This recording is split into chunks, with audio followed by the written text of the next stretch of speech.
Hi everyone, today we're going to be talking about stamps. I've covered paper, I've covered inks, and now we're going to talk about stamps. So first thing I want to tell you is stamps are usually rubber. That's how they started off with. We started off with rubber stamps. This one's dirty, but you know, it's still a solid stamp. So rubber stamps, I have plenty of those. They tend to be cheaper. Actually, I wouldn't say that's true. You'll see these a lot. You'll see rubber stamps a lot. You could buy them individually or in sometimes a pack or set. The thing about these is they're kind of bulky, so they end up taking a lot of storage space. So then there were stamps like these. They came in sort of these DVD cases, and they are called cling stamps. So they're still made out of rubber, but instead of that thick wood block attached to that stamp here, we ended up with just this foam piece. And the idea with this is that you have a clear block, and you would be able to, this is one of my largest clear block. I would be able to stick it to the cling and then figure out where I wanted to stamp the image. And it was a little more precise. This one, you couldn't tell exactly where the image landed unless it was 100% like in the right spot. And even still, because it's square, you kind of had to estimate a little bit, which was a little bit challenging for if you wanted it really, really precise. So then you have the cling stamps. Sometimes these do fall, which I don't really like. Most of the time they stick, but if they do fall, you could always use double-sided tape. I don't recommend it because the foam, it will stick. You just have to push it hard enough and then it will give you that image. So you had these that came out that are also, you know, like I said, still made out of rubber, and they're much easier to store. It takes up less storage space. And you only needed to have one block for any kind of cling stamp you wanted to use. So then we moved on to clear stamps. Oh no, actually, I have one more rubber stamp to show you. Then we came to these. This is a stamp from Stamping Bella, where they literally just sold you the rubber. That's it. You would stick a piece of double-sided tape onto your clear block, and I used to have like double-sided tape stuck on these, and then I would be able to stamp my image. Actually, I'm pretty sure these came out first before they came out with the clings, when they realized that they maybe needed to figure out a way to get it to stick without people having to tape it to something or glue it to something. Otherwise it defeats the purpose if you try to glue it to a wood block. So then there's these are just the plain rubber stamp, the rubber piece of the rubber stamps.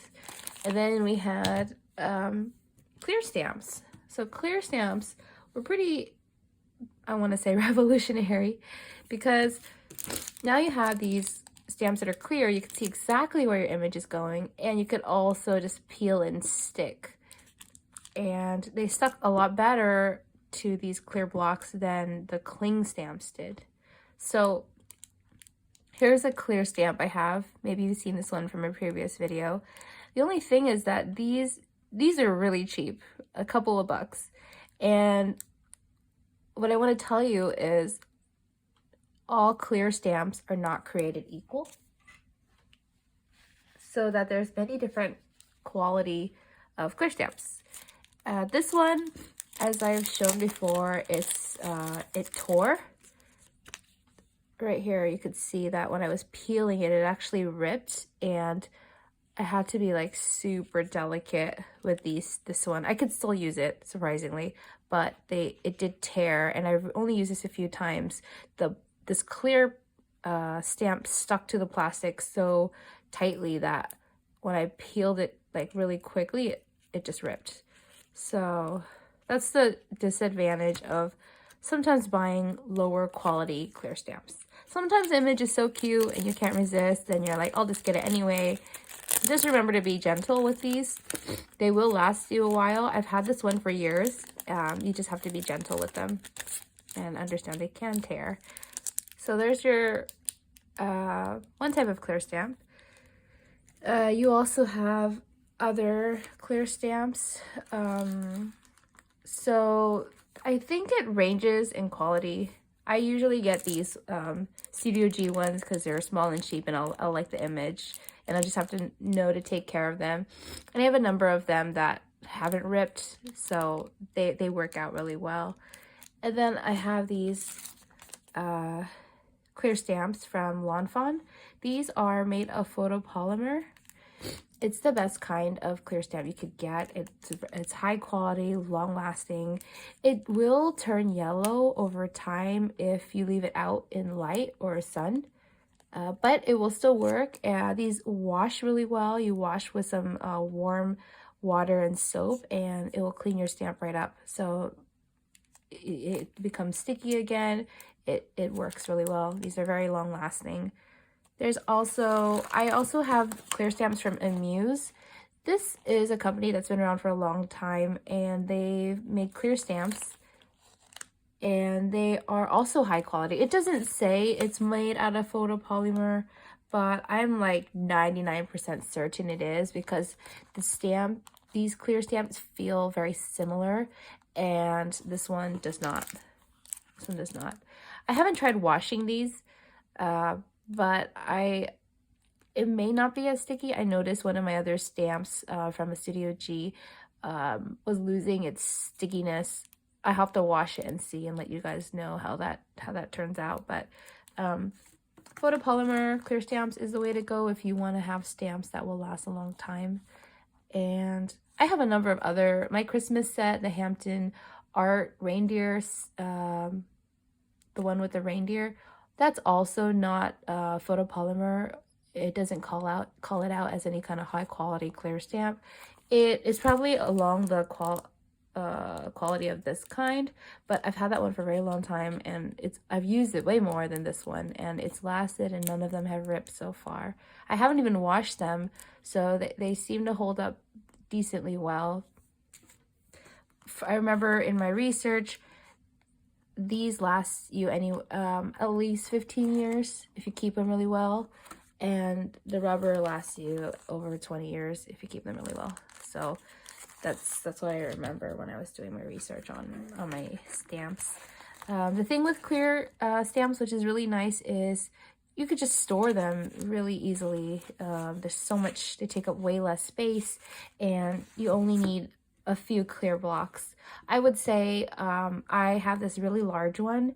I thought, oh, this is all I need because I could put any cling or any clear stamp on it. But it's also really heavy, and what's cool is it has these lines so you could be more precise, but it is kind of heavy, and it is kind of trickier to work with like small sentiments or small stamps. I do recommend finding the right block for this type of images you use. This clear one I use for large images like this one here, right? That's a pretty large image. Sometimes if I'm desperate and I don't have my clear block in front of me, I will use like maybe the back of a flat surface. And if I'm going to cut it out and I'm not worried about placement, then it's fine. I could just put it on a flat surface, use the back, and just stamp with it. Other than this one, I have a 2.5 by 2.5 or 2. It's a square block. I want to say it's roughly 2x2 or 2x3, somewhere in between there. And I use that one all the time because my images are not that large. For like the teddy bear and like this brick, maybe I'll use this big one. Or if I want to do a lot and I would stamp on a piece of paper to cut them out, then I'll use this one. Those are the two ones I have. I do have actually one more, which is like this big. It's a Studio G one, and I use it for sentiments. So you'll see when you buy the clear blocks, you can buy them in a set of a ton. Like it will be progressively smaller, and that's fine too. I've seen people take clear blocks and use them to decorate, make it into like a photo stand, and then they'll just use it as some sort of decoration if they have too many. So that's another thing you can do. So yeah, that's sort of the summary I have on stamps. yeah, I was trying to think if there's anything else I could tell you. I really like clear stamps more than I do wood stamps, just because, like I said, they're easy to store and you could store more of them. But I don't mind buying these cheapy ones if I'm just wanting to make a couple of cards that are super cute, and I'm not too, I don't need to have the image for 15 plus years. So that's all I have. Oh, and the last thing, as I mentioned before in one of my other videos, there are negative image stamps like these ones here. Actually, this one is like, these are pretty thick lines, and this butterfly is a negative image. So whatever color I end up stamping with, that's the color the butterfly is going to be. The way I've been able to sort of change that, because as I mentioned, I like to use a lot of black, is even if I were to make this whole thing black, I could use glue and cover it with glitter, or I could use a different color ink and just take the butterfly, cut that out and overlay. Like, say I wanted it into a different color, I stamped this whole thing black, and I want this butterfly blue, I would just re-stamp this part of the image on a separate piece of paper to the ink color that I want, and then I would just overlay it onto this full image. Yeah. All right, that's all I have. Thanks for watching. Bye.